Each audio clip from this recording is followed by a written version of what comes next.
네, 오늘은 하나님의 구출계획 제4과 찬양받으실 이유 두 번째 시간입니다. 오늘은 출애굽기 14장 1절에서 31절 말씀을 우리가 함께 살펴보려고 합니다. 우리는 지난주에 우리 하나님이 왜 찬양받으실 만한 분이신가 하는 것을 살펴보았습니다. 왜 우리 하나님이 찬양받으실 만한 분이라고 하셨습니까? 기억나십니까? 그 이유는 먼저 하나님이 우리를 구원하셨기 때문에, 하나님이 우리를 이스라엘을 구원하신 것처럼 우리를 구원하시고 또 그 놀라운 능력으로 하나님이 우리를 구원하시고 또 우리를 구원하실 뿐만 아니라 또 인도에 가시는 분이시기 때문에 하나님은 찬양받으실 분이시다 이렇게 말씀드렸습니다. 그렇지 않습니까? 구원하시고 난 다음에는 너희가 똑바로 살아라 하면서 그렇게 두실 수도 있는데 그렇게 하지 않으시고 하나님은 어떻게 하셨습니까?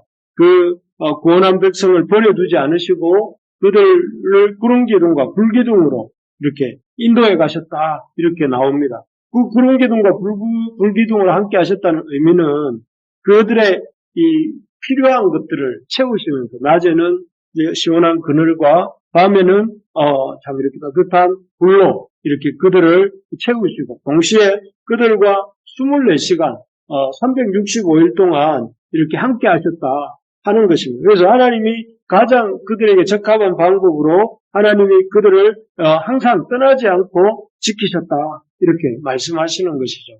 그렇기 때문에 하나님이 우리를 구원하시고 또 인도하시기 때문에 그 하나님이 찬양받기 합당하신 분이시다 이런 말씀을 드렸습니다. 사실 수많은 사람들이 참 이렇게 쉽게 그 약속을 깨뜨리고 등을 돌리는 세상 아니겠습니까? 그래서 자기가 수많은 사람들 앞에서 맹세를 해놓고도 그 맹세를 이렇게 쉽게 깨는 것이 그냥 아무렇지도 않고 그냥 그것이 마치 잘난 사람이 하는 행동이냐 이렇게 생각하고 또 그렇게 여겨지는 그런 세상을 사는데 그렇게 참 약속과 신의가 없는 이 세상 속에서 오늘날만 그런 건 아니고 옛날도 그랬고 오늘날도 그렇죠. 그런 세상 속에서 하나님이 우리를 구원하시고 신실하게 그리고 떠나지 않고 늘 이렇게 동행하신다는 말씀만큼 이 놀라운 말씀은 없습니다. 놀랍고 또 큰 축복의 말씀이죠. 그래서 여러분 우리 이 믿는 사람들이 살아가는 동안에 정말 믿는 사람들의 힘이 무엇입니까? 그 근력이 힘이 아니고 재력이 힘이 아니고 실력이 힘이 아니고 하나님, 신실하신 하나님이 나와 함께 계신다는 사실, 나를 떠나지 않고 나와 함께 하신다는 사실을 그것을 믿는 것이 힘입니다. 힘.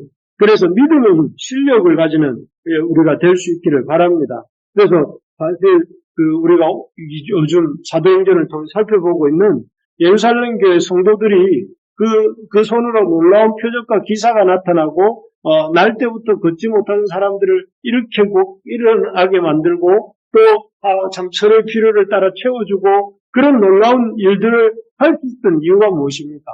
살아계신 하나님이 우리와 함께 하신다는 사실을 믿었고 또 그 하나님을 의지했기 때문에 그 하나님의 능력이 나타나는 것입니다.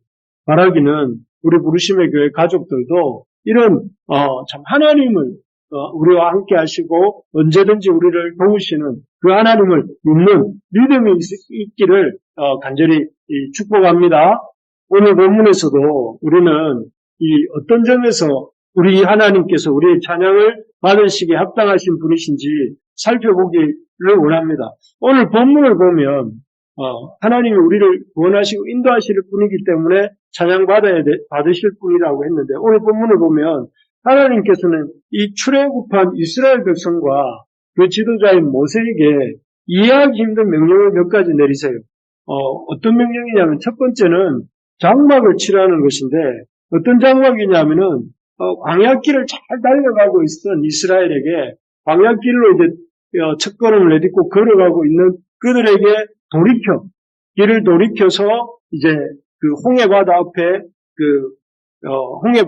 장막을 치라 이렇게 말씀을 하셨습니다. 지금은 장막을 칠 때가 아니고 빨리 이렇게 애굽으로부터 바로로부터 벗어나야 그게 상책인 것 같은 시점인데 오히려 하나님께서는 이렇게 말씀을 하십니다.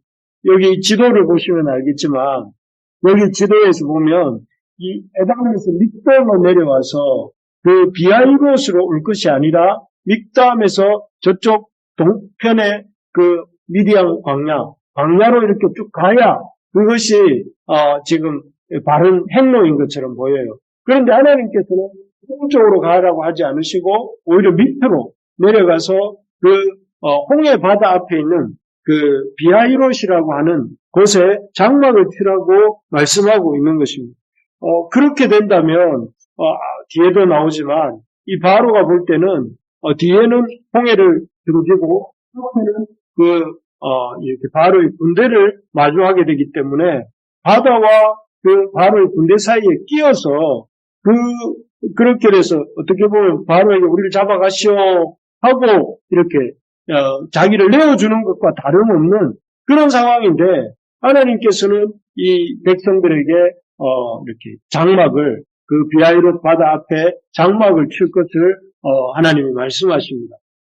참 왜 굳이 하나님께서 이런 자리로 자리에 가서 지금 장막을 칠 때도 아닌 것 같은데 장막을 치라고 말씀하셨을까? 이렇게 생각되게 되는 질문입니다.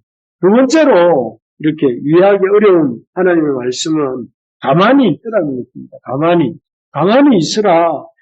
가만히 있을 때가 있기도 하죠. 그런데 지금은 가만히 있을 때가 아닌데 하나님이 여기 14장 13절 14절에 보면 이렇게 말씀하십니다.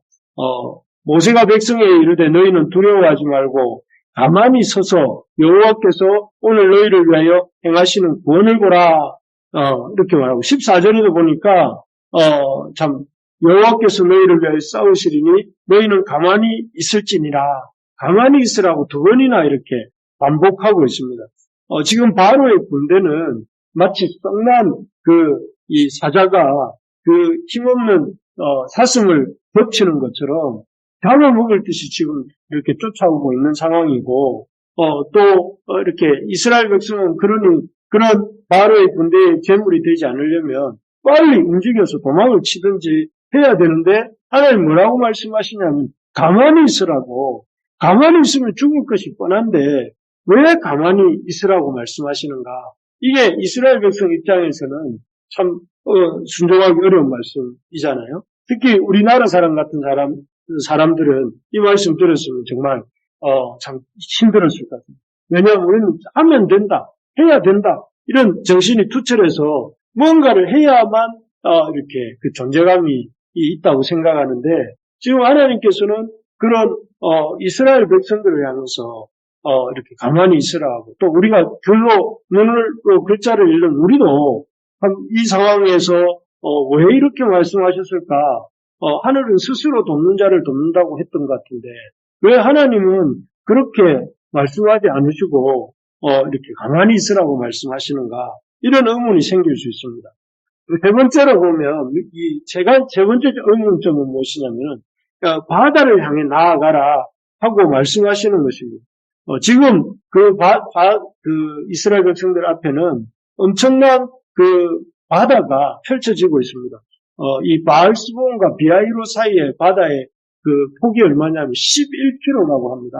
11km면 이렇게 10,000m가 넘죠. 엄청난 넓이에 이렇게 여기서 남포동 정도 되는 그 거리가 되니까 엄청나게 넓은 폭의 바다라고 할 수 있는데 그 바다에는 엄청난 파도가 또 이렇게 넘실거리가 있고 그런 집채만한 파도가 넘실거리는 그 바다를 향해서 이렇게 말씀하십니다. 우리 15절, 16절에 보면 이렇게 여호와가 모세에게 말씀하십니다. 너는 어찌하여 내게 부르짖느냐? 이스라엘 자손에게 명령하여 앞으로 나아가게 하고. 지금 앞이 바다인데 모세가 이스라엘 자손에게 뭐라고 명령하라고 하시냐면 앞으로 나아가게 하라는 것입니다. 그리고 모세는 지팡이를 들고 손을 바다 위로 내밀어라. 그래서 그 바다가 갈라지게 하라. 이 두 가지 백성들을 바다를 향해 나아가게 하고 모세에게서는 그 지팡이를 들어서 바다로 내밀고 그 바다가 갈라지게 행하라 하는 것입니다. 하나님은 다 계획이 있으셨지만 이스라엘 백성의, 이 시점에 이스라엘 백성과 모세가 생각해 볼 때는 마치 짚을 지고 불 속으로 뛰어드는 것 같은. 지금 저 집채가는 파도가 넘실거리는 바다로 들어가면 살아남을 사람이 누가 있겠습니까? 마치 여기 이 그림을 한번 보십시오. 제가 서핑을 하는 어떤 사람을 지켜보는 수많은 사람들이 나오는 이런 그림인, 저런 파도가 막 치고 있고 있는데 그 바다를 향해서 나아가라. 바다가 갈라져서 나가는 것이 아니라 바다를 향해 나아가고 나면 모세가 손을 들고 지팡이를 들 때에 그 바다가 갈라지게 하라고 하는데, 하나님이 역사하실 것이지만 인간적으로 볼 때는 하나님 역사보다는 저 큰 파도와 또 이런 엄청난 참 파도 앞에 이 연약한 우리 자신들의 존재가 더 느껴지지 않겠습니까? 그런 상황 속에서 하나님은 참 이해하기 어렵고 순종하기 어려운 이런 명령을 한 개도 아니라 3개씩이나, 첫째는 진로를 돌이켜서 비아이로 앞에 장막을 치라는 말씀이고, 둘째는 두려워하지 말고 가만히 있으라고 하는 말씀이고, 세 번째는 나중에 이렇게 하나님이 신호를 보내면 이스라엘은 바다로 가고 모세는 지팡이를 들라고 하는 이런 말씀들을 참 순종하기 어려운, 따라하기 어려운 그런 말씀을 주고 계세요. 참 이 상황에서 어떻게 합니까? 이 백성들의 반응이 무엇일까요? 이스라엘 백성들은 참 우리가 구로처럼 이해할 수 없었지만 그렇게 순종을 하면 돌이켜 와서 광야길로 가다가 돌이켜 와서 이렇게 돌이켜 와서 홍해 바다 앞에 장막을 칩니다. 장막을 치고 하나님 말씀에 순종합니다. 그리고 두려워하지 말고 가만히 서서 여호와께서 오늘날 너희를 위하여 행하시는 구원을 보라는 이 말씀에 순종하여서 사실 또 뭐 할 수 있는 게 별로 없는 상황이었고 순종을 합니다. 그리고 이제 마지막으로는 이스라엘 백성에게 집채에 관한 파도가 넘실거리는 바다를 향해 나아가라 이렇게 말씀하셨는데 그 말씀에 순종하여서 이스라엘은 나아가고 모세는 지팡이를 듭니다. 그럴 때 그 결과가 어떻게 되었을까요? 많은 이스라엘 사람들이 입사하고 또 참 집채만한 파도가 이스라엘에 많은 타격을 주었다 이렇게 나올 것 같은데 아니고 홍해 바닷물이 물러나서 성벽처럼 섰다 이렇게 성경이 표현합니다. 그래서 뭐라고 하고 있냐면 21절 22절 우리 같이 한번 읽어볼까요? 21절 22절 모세가 바다 위로 손을 내밀매 여호와께서 큰 동풍이 밤새도록 바닷물을 물러가게 하시니 물이 갈라져 바다가 마른 땅이 된지라. 이스라엘 자손이 바다 가운데를 육지로 걸어가고 물은 그들의 좌우에 벽이 되니. 여러분 이 모세가 바다 위로 손을 내밀 때 놀라운 일이 생깁니다. 큰 동풍이 불어왔고 바닷물이 점점 물러가서 이 물이 갈라져서 이렇게 바다가 마른 땅처럼 되었다고 합니다. 그리고 물은 저만치 물러가가지고 이렇게 좌우에 이 벽처럼 아주 성벽처럼 그렇게 되었다고 합니다. 참 놀라운 광경이 아닐 수 없죠. 저는 이 나이아가라 폭포 여러분 혹시 가보신 분 있습니까? 나이아가라 폭포를 가본 적은 없지만 이런 모양이 아닐까 생각이 들어요. 이 홍해 바다가 뒤로 쫙 밀려나가서 이렇게 물이 수위가 좀 높아지면서 그러나 그 가운데는 길이 나면서 물은 이 양쪽으로 밀려나고 그것이 무려 이 바알스본과 비아이로 사이에 홍해 바다 건너편 이스라엘이 가게 되는 그 건너편과 이 사이의 거리가 무려 11km가 되는데 11km나 되는 그 거리에 물이 밀려서 성벽처럼 서고 그 가운데 마른 땅이 드러나서 그 길을 이렇게 건너가는 생각만 해도 엄청난 장관이지 않겠습니까? 나이아가라 폭포를 봐도 수많은 사람들이 이 세상에서 제일 큰 폭포, 제일 높은 폭포를 보면서 그 장관이라고 하는데 이건 못지않은 엄청난 장관이 홍해 바다 안에서 새벽에 하나님의 불기둥이 물빛을 비추는 가운데 갈라져서 이렇게 펼쳐진 것입니다. 그리고 그 바다 가운데로 이스라엘 백성이 이렇게 건넙니다. 그 백성들이 11km에 달하는 거리를 넓은 폭으로 형성해서 이렇게 걸어서 건너게 되고 그리고 그 뒤를 따라서 바로와 바로의 군대와 그 병사들이 따라 들어오죠. 그래서 사실 바로와 그 바로의 병거 부대와 그 엘리트 군사들이 따라 들어왔을 때 그 이스라엘 백성들의 그 끝자락이 다 저 건너편으로 넘어가고 이 바로의 군대가 홍해 한복판에 이르렀을 때 모세가 손을 거둘 때에 그 홍해 바닷물이 다시 원상이 회복되면서 그 대단한 세계 최강의 바로의 군대가 그 병사들이 그 물속으로 영원히 자치를 감추게 된 것입니다. 이를 통해서 하나님께서 그 애굽 사람의 그런 어떤 그 흔적을 단번에 완전히 영원히 이 땅에서 사라지게 만드는 것이죠. 할렐루야.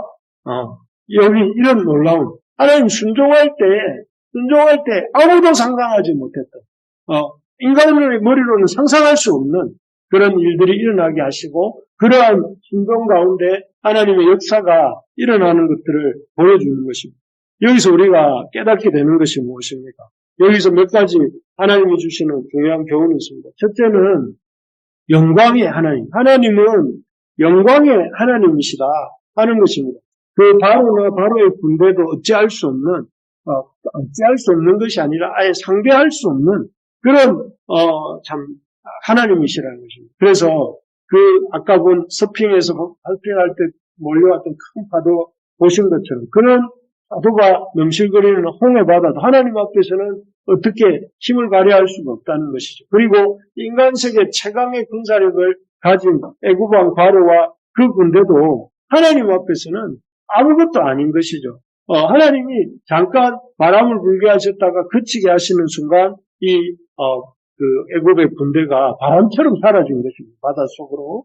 그런 것을 볼 때에 참 세상의 그 어떤 바다, 원래 구약 성경에서 바다라는 것은 혼돈의 세력, 그래서 악의 세력을 상징하는 그것이 바다입니다. 바다는 인간의 힘으로 통제할 수 없기 때문에 그것이 악의 세력을 상징하는데 그 바다를 하나님이 여셨다가 닫으셨다가 하나님이 다스리신다는 것을 보여준 것이고 또 동시에 그 바다를 통해서 홍해 바다의 애굽의 군대와 바로를 휴장시키심을 통해서 인간의 그 어떤 인간도 하나님의 역사를 막을 수 없다는 것을 보여주시는 사건이 바로 이 사건인 거죠. 그래서 이를 통해서 하나님이 영광을 드러내셨어요.